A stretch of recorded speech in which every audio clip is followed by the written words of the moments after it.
Alright guys, here we are. This is my 1969 Ford F250 Camper Special Custom Cab.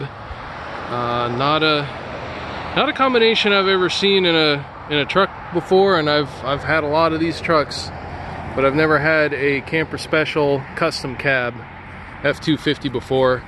And one other thing that definitely makes this truck special is its factory 390.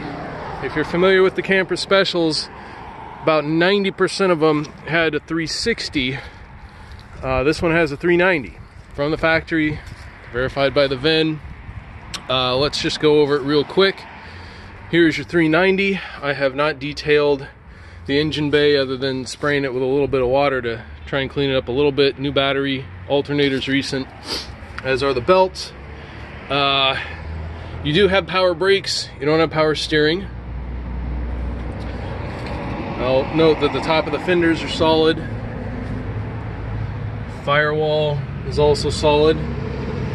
The one spot that's not solid is this spot right here, as you can see. I do have a repair panel for that. You can see it in my posting. I cannot weld. I don't have the capability to do that here, but I do include the part to fix that. Grill's in good shape, bumper's in good shape. You can also see there's no rust on the hood to take care of. This truck is from nice and dry Eastern Washington State, where I get all my trucks from. And as you can see, it's body-wise, other than that spot, it's in nice condition. Move around to the passenger side. Rims and tires are new. You can see on this side of the body, not much to worry about here. I do have the Texas mirrors. I have to take them off because they're too big and I can't get them in my garage. I mean, I can't get the truck in the garage with them on, so I have to take them off. You do have a factory toolbox there. Don't have the key for it. Maybe Al Capone's in there. Who knows? I don't know, I can't get in it. We do have cab lights up on the top. They do work, they're functional. Let's move to the bed. Couple spots on the bed you want to note. There is a little bit of rust right over there. And there's a little bit of rust right there. Other than that, the bed's kind of ugly, but it's solid. I'd probably just throw a bed liner in it. Let's go under the truck really quick because I want to show you one other thing. This still has the factory exhaust. There's a little hole in it, so it's a little bit noisy. They also have the factory additional 25-gallon fuel tank with the skid plate. All of that's in place. I'll show you more of the underside here in a second.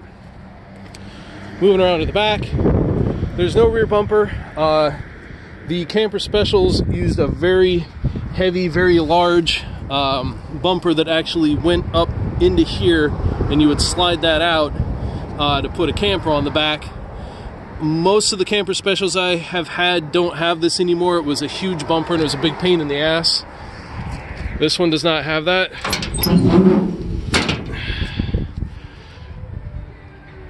Tailgate opens without issues. These wheels and tires are not included unless you want them to be. We can make a deal on those as well. And coming along to the side, on this side, again, a little bit of surface rust on this side, nothing to get too worried about. Let's go inside where there are a couple other issues I'll note for you. First of all, you'll notice rockers are in great shape. Bottoms of the doors, no rust. Still has the original floor mats. This is the original color of white with a red interior. Okay. Couple things I'll note on the interior. One, the steering wheel is not cracked. This is one of the only trucks that has not had a cracked steering wheel that I've had. The headliner is not the best. I don't know if that worries you or not. They're 50 bucks to replace. Very basic inside. This was not decked out with a lot of options. You get the extra gauges in the dash for the Camper Special. Fuel tank switch. So is a manual choke,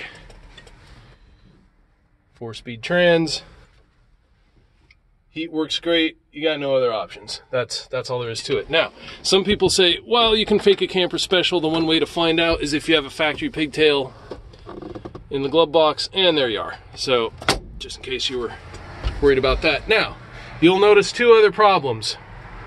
Cracked windshield. I had purchased a replacement windshield off of eBay out of Ohio, out of a donor truck. When they went to take it out, they broke the windshield. So I'll work with you on the windshield. I've tried to get that resolved. You'll also notice the dash has a crack here. I kind of leave it up to the individual. I can put like a felt thing over it, as a lot of people do. You can put a dash cap on it, which is about 120 bucks. Or you can put a whole new dash on it, which is about 300 bucks. Kind of up to you on what you want to do with that. Now, it's a fairly cold day out. It's about 30 degrees.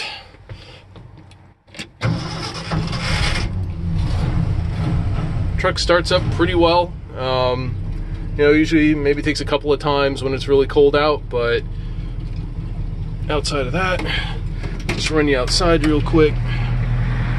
Let you hear the engine.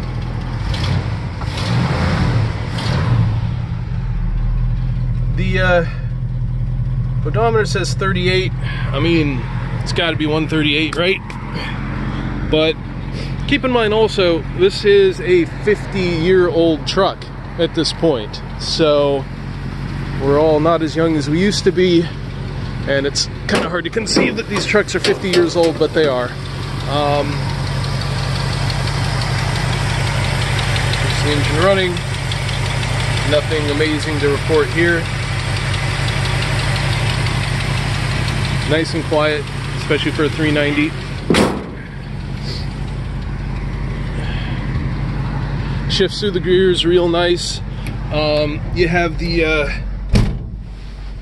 granny low, second, third, fourth, and reverse. There's again nothing spectacular about shifting through the gears. It shifts through nice and quietly through all of them. So that's the truck. I think I'm asking a pretty fair price for it, considering what it is. Again, I've never seen, and I probably look at about 50 trucks a week. I have never seen an F250 camper special custom cab with a factory 390. This is the only one I have ever seen. Some people are asking if this is a short box. It is not. It's a standard bed. I guess in some pictures it kind of looks short, but it's not. Anyway, that's the truck. Any questions, just reach out to me.